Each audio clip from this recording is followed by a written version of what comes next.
The phrase, do not throw your pearls to pigs, means a lot. I once told a very important story to a pig coon. And I'm going to be a little unprofessional right now because it needs to be told. I told the story about my grandmother to a pig coon who took the story and twisted it up out of ignorance and foolishness because they thought they can get away with foolishness and illegal actions.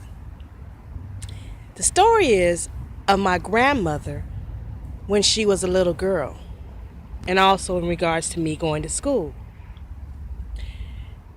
I recall one day coming home from school when I used to stay with my grandmother. And I was so upset about something that may have happened in the classroom in regards to the teacher. And I sat at the table and I was doing my homework and I was mad and I was upset and frustrated. And she just said, you know what? No sense you getting mad about the homework. You got to do your homework and turn it in. You getting mad about the homework. Those teachers in those classrooms got their education. You need to get yours. But I was frustrated about something. I said, I'm just tired of this and tired of something in regards to something the teacher may have said or may have done. And she told me, just do your homework and don't be upset about it. Those teachers got their education. You got to get yours. Don't go in that classroom dictating to those teachers. You go in there listening to what they're telling you as far as this work that you have to do, and you do it.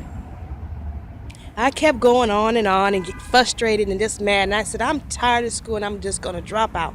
This is why I'm in high school at Mount Diablo High School in Concord, California. And she said, what? And I said, I'm tired of school. I'm going to drop out. I'm just tired of school. I'm just tired. And she got up and she said, let me tell you something. As hard as my people have been working to get through these school systems, to try to get our students and our children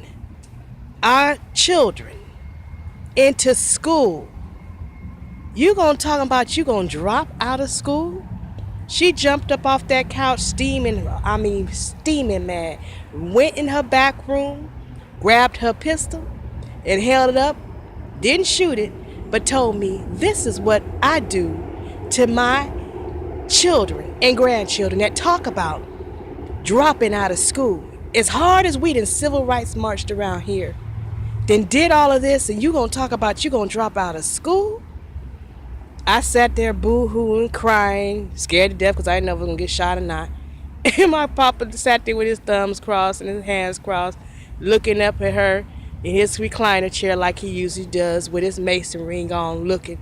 Mary, you go put that up now. That's enough now. You just scared her enough. And told her to go put that up. She was crying mad. And I sat there crying too. But then later on, she came and sat down and told me, she said, I wasn't trying to scare you. I was just trying to let you know that that's how serious I am about education. Then she told me why she did that. She told me, when I was a little girl, my mother and my father could not read or write. Mama Anna could not read or write. She would go every day diligently to work in a white woman's house. But every day or every time the Caucasian woman, the white woman, would give her a list of things to do, she would do everything on that list as though she could read. Or if she couldn't, she would tell her children, come on by the house at such and such time, because I need you to read off these things for me to do, and I need for, this and that to be done. But she couldn't read or write. My great-grandmother was Mama Anna Avington of Arkansas. Now, one day my grandmother pulled the same stunt with me as she did with Mama Anna Avington. My grandmother pulled the same stunt with Mama Anna Avington as I did with her. Correction. She pulled the same stunt as far as telling Mama Anna Avington that she was going to drop out of school and she wasn't going back to school. Now, Mama Anna Avington couldn't read or write, and she didn't finish school. She told Mama Anna Avington that Mama Anna Avington, and she said she never spanked her. Would never whoop her, never spanked her because she was the last of the children. She was sort of spoiled. And everybody that knows my grandmother was a true Southern belle. She was a little on the spoiled side. But Mama Anna Avington picked up a brick and threw it at her as hard as she could. And she said all she remembered was throwing her hands up and blocking the brick. And the brick sliced her finger. And she told, don't you ever tell me that you ain't going to school.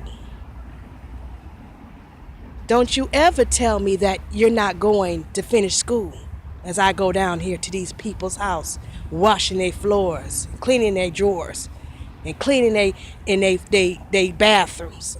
Don't you ever tell me that you're not going to finish school. Not only did my grandmother finish elementary, junior high school, and high school, she went on to college at Prairie View, Texas A&M, and became alumni. Went on to get her licensed vocational nurse certificate or license, state license, by challenging the board. She was a learned woman.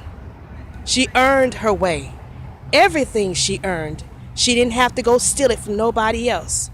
So when I told this story, just like I'm telling it to some of y'all are coons and some of you are not, and some of you understand. But when I told it to a coon, the coon ran back to the courthouse and told the story a different way. My grandmother, Miss Mary Avington Pearson, never, ever, ever once spanked me. Neither did my grandfather, Floyd Pearson. I was one of the grandchildren that never got a spanking. But when she pulled that gun out, I knew she wasn't playing about education. And that's how serious I am when it comes to education. Until all those running around here stealing everybody else's due diligence and thinking you're going to get away with stealing everybody else's due diligence and lying on people saying they murdered this person and that person because you're scared for your lives. They're scared for their lives. I sat and had to monitor so many of these people writing up lies left and right and left. Oh, so-and-so murdered this person, trying to steal somebody else's way by a lie. But they didn't know there was another system that they used called a Wentworth debt recovery system that actually knows what you have done and what you have not done.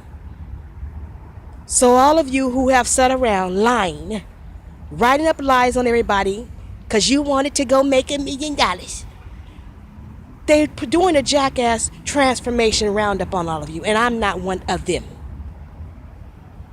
My grandmother did her work in her community. Her whole family did. Even those Spigler Pearsons that came near those Hebrews, Mrs. Lattimore, came to that community and did their due diligence. So therefore, to even my family who do not know this story, and some who do, and some who are mad, and I can care less, I'm very serious about my education and my works and my works of my hand. I'm very serious about my business. And if I get on the internet and clown you, it's because I didn't catch you doing something.